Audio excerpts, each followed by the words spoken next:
welcome to the Swindon Spring Festival. We hope that all is well where you are. We had hoped to be presenting live events in theatres and libraries and parks in May in Swindon, but the COVID-19 virus and the restrictions to try to contain it mean we can now only have a virtual festival.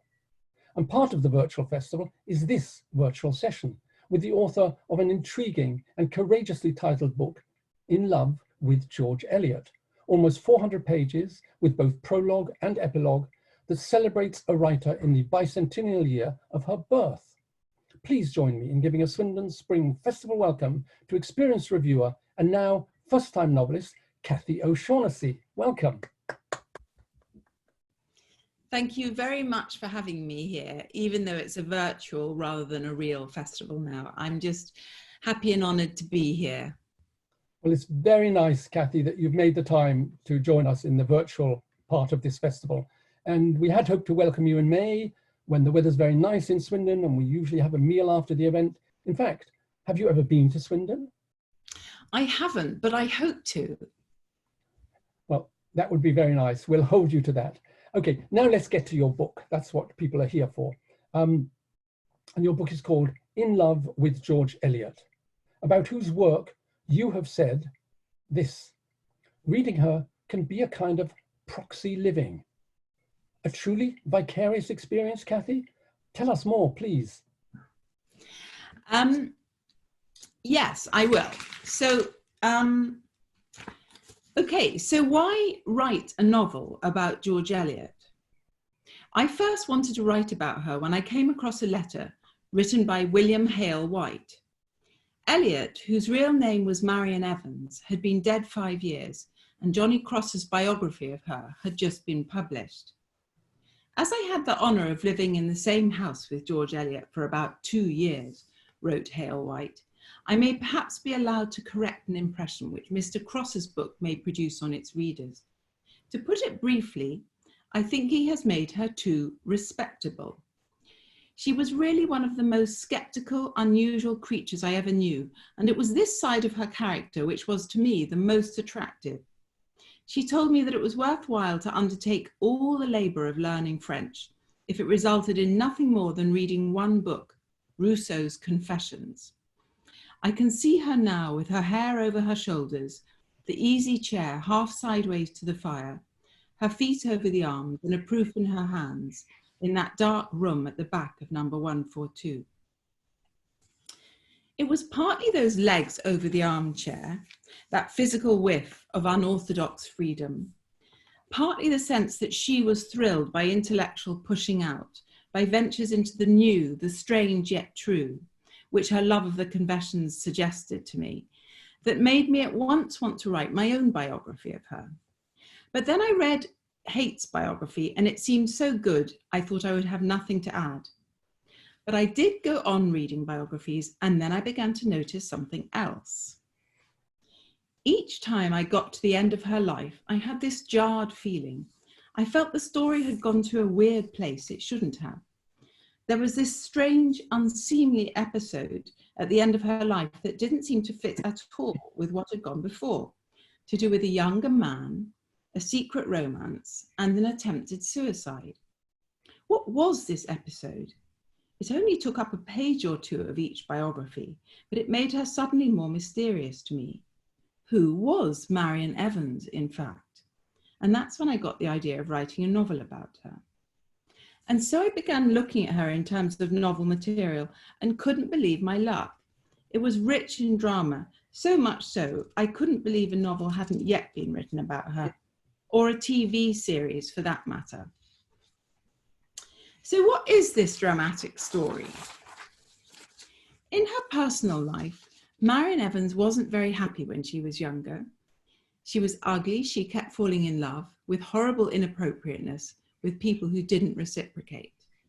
But in her early 30s, she met George Henry Lewes, the brilliant, witty, also ugly polymath, and her affection was returned. Yet there was a catch, as there must be in all good stories. It was a catch that typified Victorian double standards. Lewes was married but lived separately from his wife, who had for a long time been having an affair with his best friend, Thornton Hunt. And when his wife began having children by Hunt, Lewis was so generous he let them keep his name so they wouldn't be stigmatized as bastards. But for this reason, he couldn't legally get a divorce as he'd condoned the adultery. Thus, Lewis and Marion couldn't marry. Affairs in Victorian life were acceptable so long as they were discreet, but Marion wanted to be open. A thoughtful, highly educated atheist who had edited the Westminster Review, progressive journal of the day, she was someone to whom ideas mattered. She didn't like the gap between appearances and truth. She decided to live openly with the still married Lewis, and it's almost certainly still hard for our era to grasp the enormity of this step. She became notorious overnight. From this point, women wouldn't visit her. Her family cut her off for the next 25 years. So she was infamous before she was even famous. Yet her courage is rewarded. A somewhat lonely, ostracized woman begins writing in secret under the pseudonym George Eliot. Adam Bede comes out and rapidly becomes famous.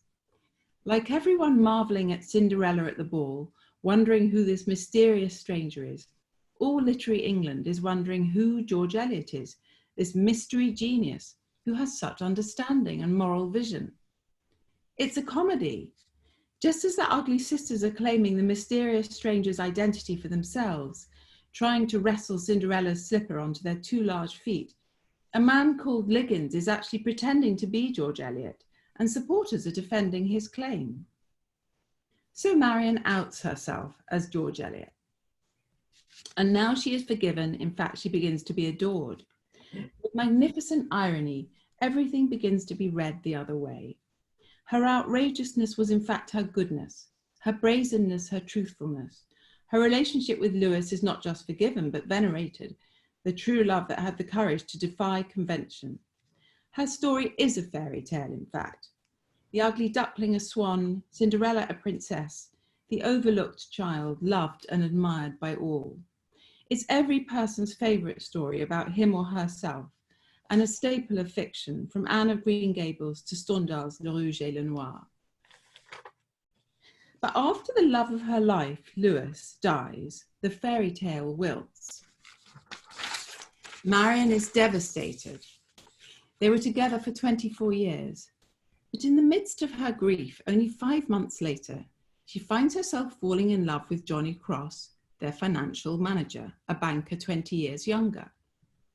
A hushed marriage takes place, followed by a honeymoon involving madness on Cross's part and his suicidal leap into Venice's Grand Canal. And now another stock story comes into view, and this time it is opera buffa. A hideous hag has married a handsome younger man, driving him forward through relentless amounts of intellectual reading, and the elephant in the room is sex. The saint, or Madonna, Lewis often called Marion Madonna, is exposed as lascivious and greedy. Cross went mad because he found her too ugly and old to have sex with. Marion's bond with Lewis was far shallower than we thought. This, at any rate, is the new story. Now, when I began writing my novel about Eliot, my idea was to undo these stock stories and tell her story as it really might have been. I had a double aim: to bring her to life through fiction, but also to try to understand her as accurately as I could, so that what I wrote would be an inquiry into her as well, would go by fictional means to places that a biography couldn't reach. So how was I to understand her from the inside, so to speak? I researched her, and I read her letters very carefully. There are 9 volumes. Elements in her letters began to strike me. She kept writing to friends the morning after a social occasion, apologising for the night or day before. Dearest B, I feared after you were gone that I had seemed to urge your coming in a selfish sort of way. There are lots of letters like this. She minds how she is seen, and this is relevant to her larger philosophy of life.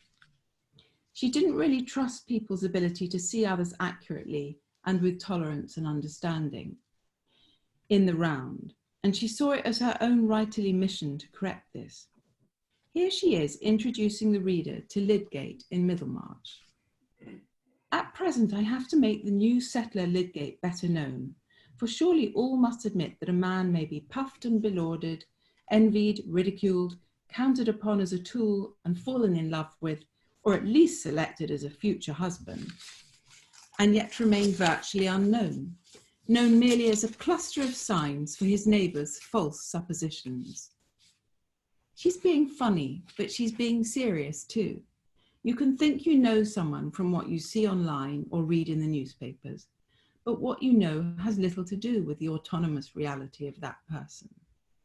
And I think her fictional purpose, to move people through experience and feeling into seeing other people in their full complexity, was always intended as an antidote to this difficulty of seeing, part of the problematic condition of being human. And this is why I've been talking about her life as giving rise to stock stories, because she was always so conscious of how she would be seen by others, the instant pictures that would form. All the more mysterious then that this was both her great fictional purpose and her great fictional theme. Think of Maggie Tulliver in Mill on the Floss.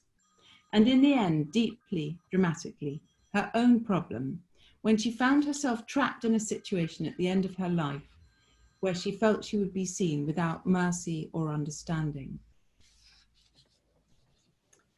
My novel's shape seemed roughly to be her struggle to write, while aware of society's condemnation of her metamorphic rise to stardom, and then her struggle when she found herself in love with John Cross.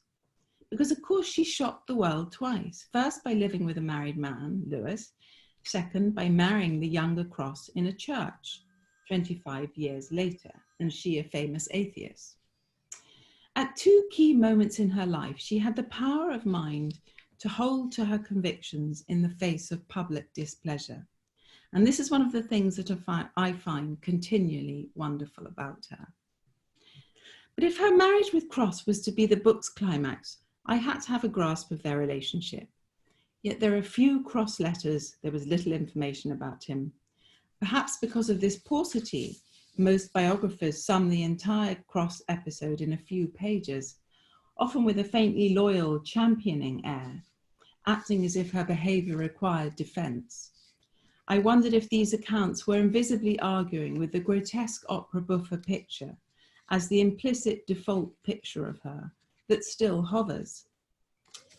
2 years ago, I attended the literary review Bad Sex Party and inadvertently found myself conducting a vox pop of contemporary attitudes towards Eliot. As I said, I was writing about her. "Oh, I don't like her," said one opera critic with an air of displeasure. "Too greedy." A feminist literary critic opined the same. "Too much appetite." A third, similarly. This short-lived marriage at the end of Eliot's life had, it seemed, an impact for posterity, let alone her own contemporaries. In any case, I tried various avenues of research, looked for letters, spoke to Johnny Cross descendants, spoke to biographers who had different accounts, but any new evidence remained unfindable. I gave up the search and looked at what was there. We know a few things for certain. Marion and Johnny Cross were married in May 1880, and she died before the year was out. Johnny lived till 1924, for 44 more years, with no woman in sight. He might have been gay. He might have been involved to a disturbed degree with his mother. We know he was close to his mother. We also know he had had at least one previous episode of mental disturbance. I looked again at the bare biographical facts. Johnny Cross met the Lewises in 1869 with his mother, Anna Cross, just when Eliot was mulling Middlemarch. The two families quickly became great friends. I began to find the emerging shadowy picture interesting. Lewis's diary always listed the cast of visitors that came to visit to the famous Sunday salon, and soon the name J. Cross is recurring with unfailing regularity. And he was helpful. By 1982, Johnny was not just a constant guest, he had become their financial manager, successfully dealing with their investments. He was always looking for a country house for them. Whenever there was a practical need, such as buying a coach, Johnny was on hand. Eliot and Lewis began calling him nephew. By being so trustworthy and useful and a close family friend, he began to occupy a special favoured position with the couple. In 1876, when Johnny finally finds a country house for them, it is somehow no surprise to learn that the house he found was only 15 miles away from Johnny's own residence, the Cross establishment in Weybridge. When they move in, Johnny brings a tennis set as a gift. Lewis's letters to Johnny are affectionate, but there's a hint of untoward freedom too, of a master addressing a servant who has no need to dress up his demands, indicating that Johnny's helpfulness and friendliness were, as it were, unconditional. I had a sense he was so obliging, he would never reflect anything problematic to them. Significantly, in a moment of family tragedy, when Lewis's neglected second son Bertie dies, it's Johnny to whom Marion writes, a self-absolving letter. Johnny was the safe port of call.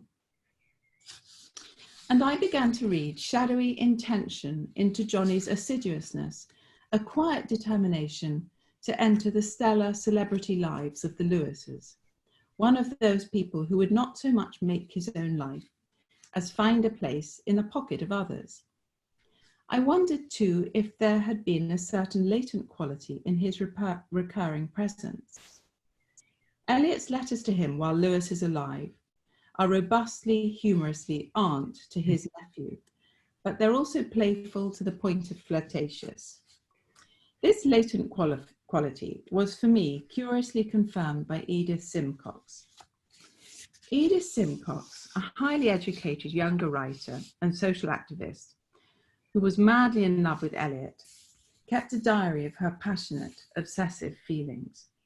A powerful streak of jealousy runs through the diary, yet she identifies her rival not as Marion's husband, Lewis, but Johnny, the quasi-son, the nephew, the tall, handsome, intimate family friend, the fatal Johnny, she calls him. Lewis died at the end of November 1878. Sympathy poured out to the famous widow. The whole of Europe mourns with you, wrote Turgenev. She didn't go to the funeral. For a week she didn't leave the room in which Lewis had died. Her bouts of hysterical crying were heard by the servants. It was a bitterly cold winter. In the spring, she engages with life again, bit by bit, seeing no one except servants and her stepson, Charles Lewis. The pivotal moment comes in April, when, panicked by requests for money, she turns to Johnny Cross, nephew, for help. Cross, as we know, wrote her official life, sewing together her letters with bits of linking text. From that moment, he says demurely, we saw each other constantly. The mysterious latent quality identified by Edith Simcox has ceased to be latent. They psychologically fit each other. What they have in common is bereavement. Marion's partner, Lewis, and Johnny's mother have died within 9 days of each other. The grieving pair agree to read Dante together. Soon the romance begins. All drama is based on conflict, and the more I understood this part of her life, the more I came to feel it could justly feature as the climax of my novel.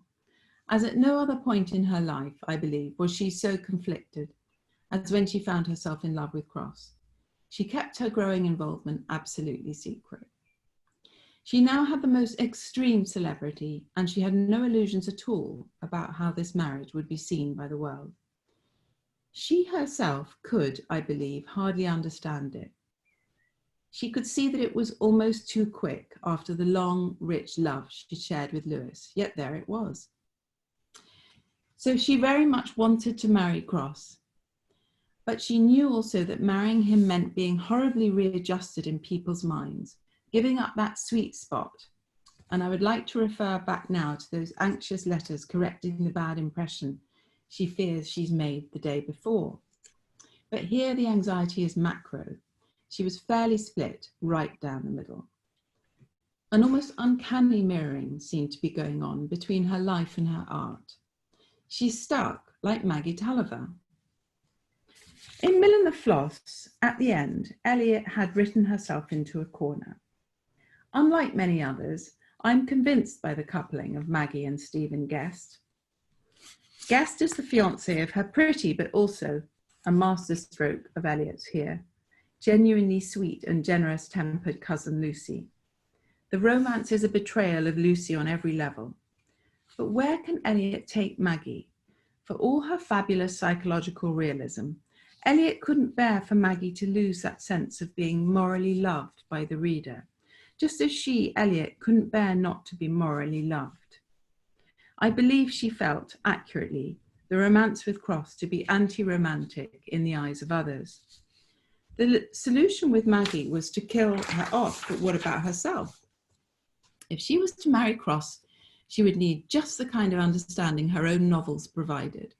And she did not trust even her very closest, most intimate and loving women friends not to judge her in this instance, as her letters attest.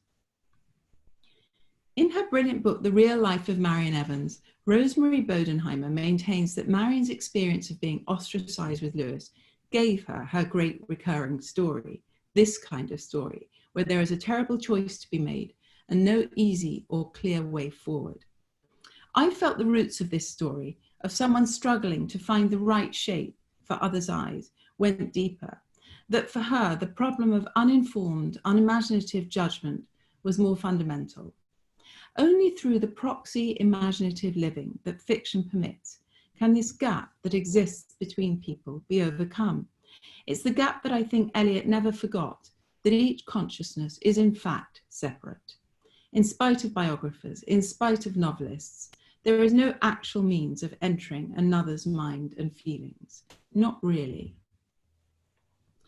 There are multiple accounts of Eliot's personally charismatic power, of her fascinatingly tender, ugly beauty.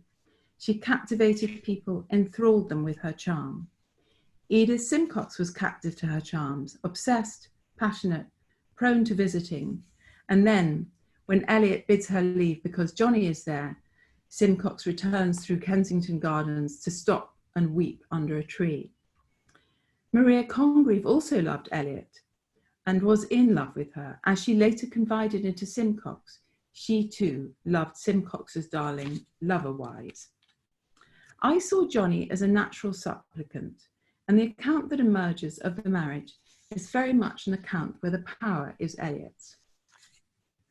In the story of her life, the crazed leap from a balcony by Johnny Cross into the Venetian Grand Canal from 2 stories high comes like a bolt from the blue.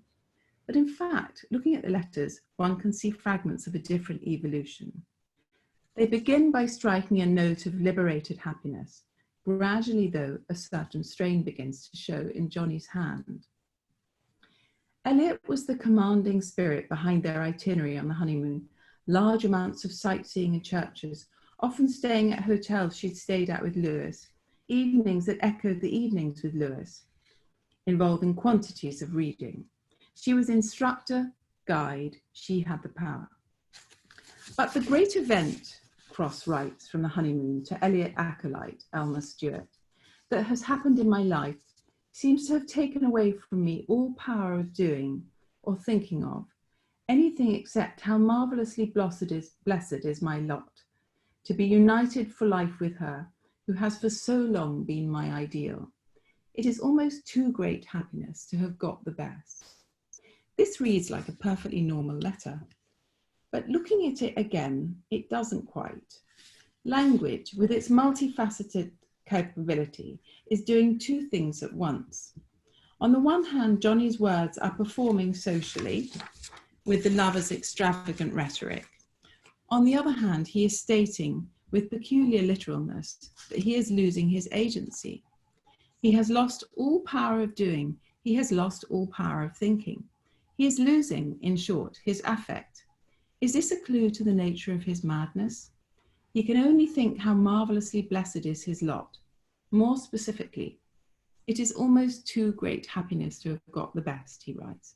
The words can be parsed for their Freudian meaning as a description of Oedipal overreaching.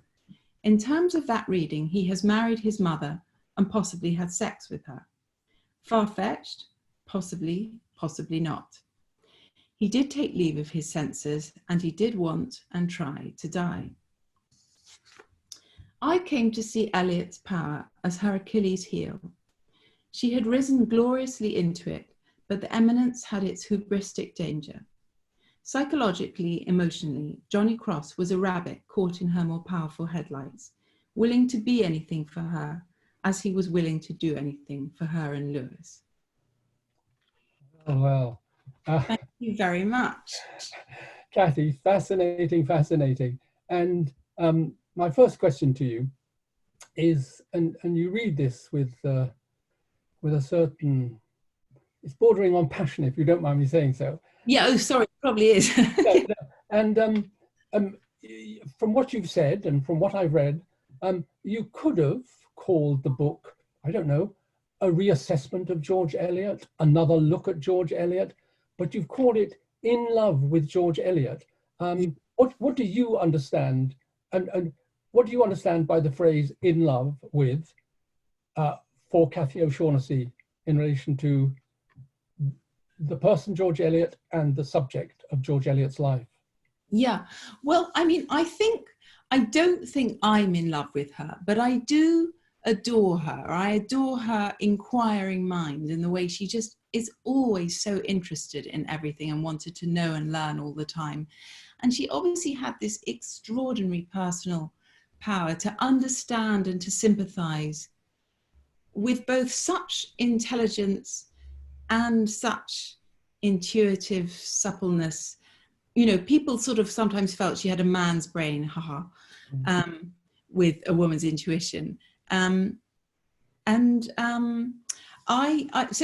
go on a sort of adoring her. I just find out, I love her thoughtfulness. She thinks so much about everything, and her letters are so interesting in what they show about her thought processes. But I think when I used the title In Love with George Eliot, I was really thinking about Lewis, because he's the most wonderful, supportive, encouraging, loving husband. Johnny Cross, sort of helplessly held by her. Edith Simcox, helplessly held by her. Maria Congreve, also in love with her. Elma Stewart maybe isn't in love with her erotically. In fact, I'm sure she isn't. But she did make sure she was buried next to Eliot in Highgate Cemetery. So she inspired this extraordinary devotion in people. So I guess that's what I was, and also I think her work continues to interest us, and that's like a sort of long love affair over the centuries in a way. No, it definitely continues to interest us. And I mean, Middlemarch, you know, there's a girl of 17, and I'm thinking she's got brilliant ideas, and the way she reflects on life is remarkable. But in a way, actually, now that I mentioned Middlemarch, your story, or George Eliot's story, is sort of mirrored a little bit, or goes parallel with things in Middlemarch. You know, older man. I mean, he dies in that case, but anyway, you know, the trickiness of being with an older man, and then a younger man coming on the scene. So, is there a sort of pattern here? Wait, so the pattern is what you think that Middlemarch was perhaps an expression of her own life. I mean, personally, I don't feel that Casaubon, I sort of feel he's like the opposite of Lewis, because Lewis was just so wonderfully generous and encouraging and life enhancing.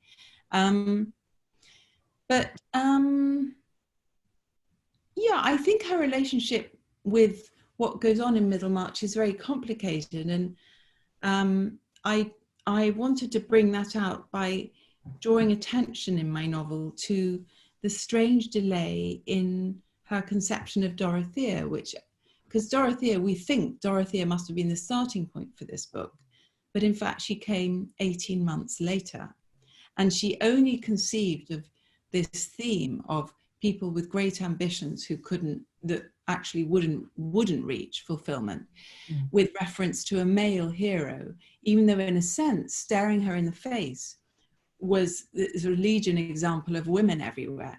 And I suspect in the end this comes down to a complicated feeling about her own giant achievement as an author, a female author, and in contrast to all those other women, because as you know, she wasn't very feminist really, except she is in the way she diagnoses women's. Well, she's certainly courageous in her thinking, and and thinks mutual respect is very important, and so on. So, Yes. in that sense, she is. I want to ask you another question about what your novel has been called. It's been called a novel. It's also been called biofiction. Yeah. It's been called various things because it's intriguing.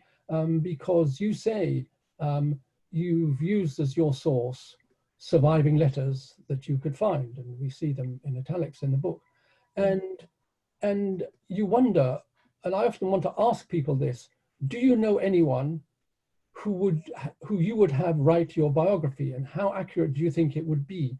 And autobiographies, we know, are even less accurate because people want to shape them. I mean, how do you feel?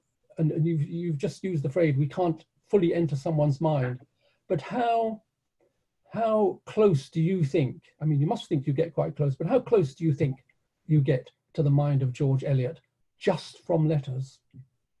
I think you do get very close. I think letters were a marvelous medium, they're way more considered and conducive to sort of meditative thought than an email is, and allowed room for self-expression in the most wonderful way. So I think it's an incredibly rich trove, those letters, and I think we can get pretty close to her, actually. I do think that. Yeah. I mean, I think of emails and social media nowadays, and you've sort of referred to them. And so here's another way of people writing and leaving a trail behind. Yeah. A lot of it just disappears. But I think I heard D.H. Lawrence once made a note in his diary, "I hate my mother." And it was just a kind of mnemonic to remind him to write about, I think he wrote about in Women in Love or something, and others, how the person of your greatest love can also, familiarity breeds a kind of contempt. But as a result of him writing that, PhD students in the US and in other places have written doctoral theses on Lawrence's maternal loathing, blah, blah, blah. And so don't we have to be careful reading between the lines of what people write rather than what they say or do in the dining room or the bedroom? Absolutely. I think that's quite right. And I think you want to try and hold things in the perspective of the whole. And that's why it always freaked her out if she had said something a bit bitchy at a supper or something, and she was worried that that remark might get repeated, because she would know that that sort of offhand little comment was just a little fragment of a larger thing, her whole larger perception of that person. But that other person who heard it wouldn't know that, because people wouldn't trust in it, and we can't see it often.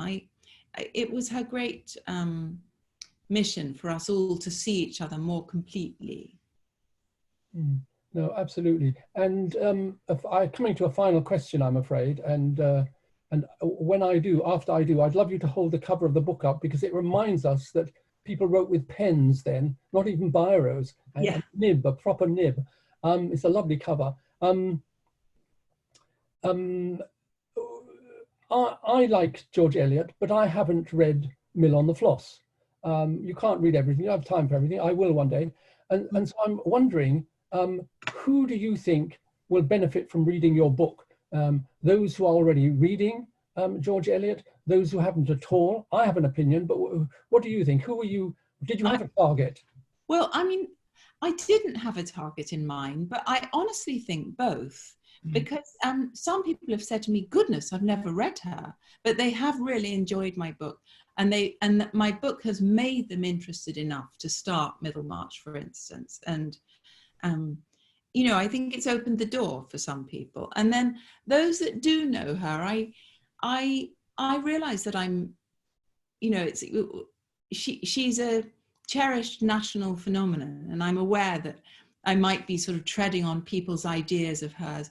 But I hope, I think it's probably enjoyable for all, because because certainly, yeah, I mean, I just think she's great, and that I don't think it comes down against her in a kind of cheap and nasty way at any point. I just, you know, I try just to enter into, I try really to understand what was going on with her, and I hope I'm as sympathetic as she would have been to someone. Well, certainly, bearing in mind the book is called In Love With, it's a very strong title, it's a very eye-catching title. I found it very balanced and very informative. So I would urge anyone out there to, if you're interested in George Eliot, or even if you have never read anything by George Eliot, check out In Love With George Eliot by Cathy O'Shaughnessy. Thanks very much for watching, everyone. Our time is up. There are other events. This is only the second day of the virtual festival. There are lots of other virtual events coming up. Look out for them. But for the moment, keep well where you are. And most of all, a Swindon Spring Festival thank you to today's author, Cathy O'Shaughnessy. Thank you very much, Cathy. Thank you. Bye-bye. Let's see the cover of your book just to end with, please. Lovely. Thank you very much. That's lovely. There's the nib. Thank you for watching this virtual session at the Swindon Spring Festival of Literature and the Arts 2020. We do hope you enjoyed it. And we also hope that you will join us for the rest of this virtual festival. Here for you are details of the author you have just watched, their book, and our online information. Thank you very much for joining us, and keep well till we meet again.